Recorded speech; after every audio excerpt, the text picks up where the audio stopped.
There is a moment when metal feels alive, when steel and leather seem to breathe, when a machine does not just move through space, but through time. Long before screens replaced gauges, before algorithms decided how a car should feel, there were machines shaped by human hands, human pride, and human obsession. And somehow, decades later, many of those classic cars still look better than modern supercars ever will. In the years after the world learned how fragile it could be, the automobile became more than transportation. It became hope. It became proof that beauty could return. Streets once filled with silence slowly welcomed engines again, not as noise, but as music. Designers were not chasing lap times or social media reactions. They were chasing a feeling, a future imagined through chrome, curves, and motion.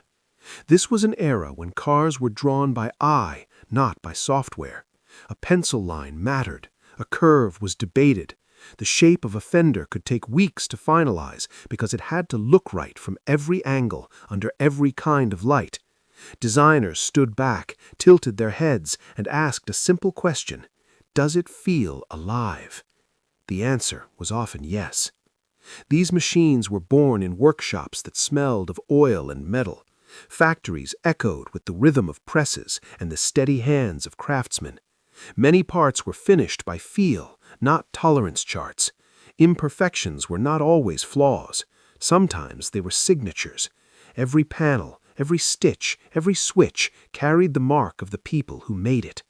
Cars like these were not rushed. They were not refreshed every year to follow trends. They were meant to last, meant to age, meant to develop character like a fine instrument or a well-worn jacket. Time was not the enemy. Time was the final designer. When you look at a classic Grand Tourer from the middle of the last century, you notice something immediately: balance. The hood stretches forward with confidence. The cabin sits just where it should. The rear flows away without effort. Nothing shouts. Nothing begs for attention. The car does not need to prove anything. It already knows what it is. Compare that to many modern supercars: sharp edges, aggressive angles, vents stacked on vents, designs that scream speed even when standing still. They look fast, they look expensive, but they rarely look timeless. They belong to a moment, and moments fade. Classic cars belong to eras, not trends. The reason begins with why they were created in the first place. In those days, performance was important, but it was not everything. Engineers were building machines to cross continents, not just conquer tracks. Cars had to be fast, yes, but also comfortable, elegant, and dignified.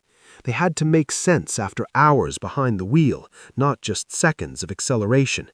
Designers worked closely with engineers. Form followed function, but function was interpreted through emotion. An engine was not hidden, it was celebrated. Long hoods existed because engines were large, powerful, and proudly displayed. Exhaust notes were tuned not by microphones, but by ears. If it sounded wrong, it was wrong. There was a belief that a car should speak to you, through the steering wheel, through the pedals, through the vibration of the seat. You did not drive these cars so much as you partnered with them. They demanded attention, they rewarded skill, they punished carelessness, and that made every journey feel earned. The manufacturing process reflected this philosophy.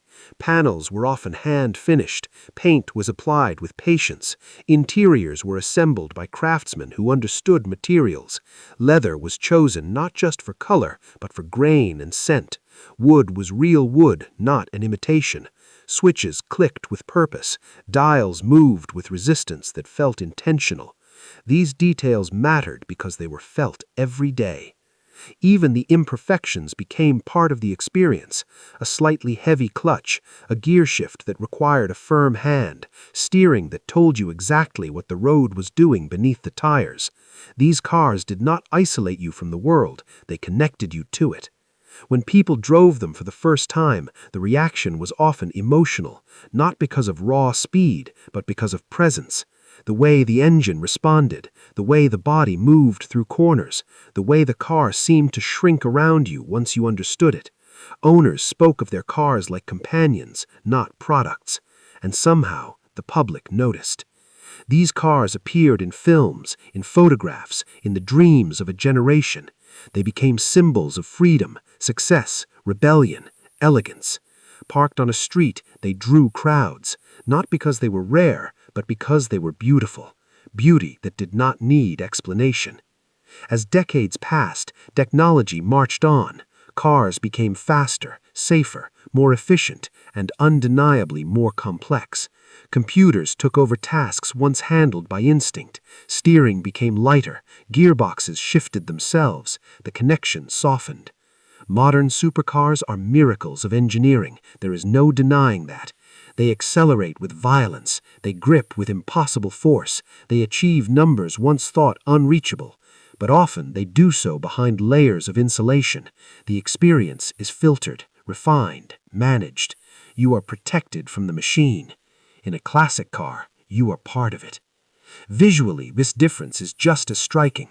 Modern design is often dictated by regulations, aerodynamics, and marketing. Lines are drawn to reduce drag, to channel air, to stand out in a crowded digital feed.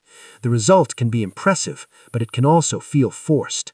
Classic designs were shaped by fewer constraints. They had room to breathe.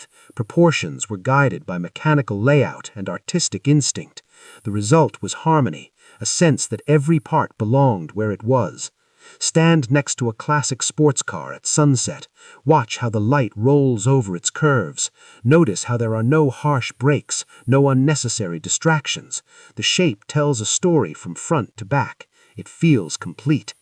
Now think about how many modern supercars need movement to make sense. They rely on speed to justify their aggression.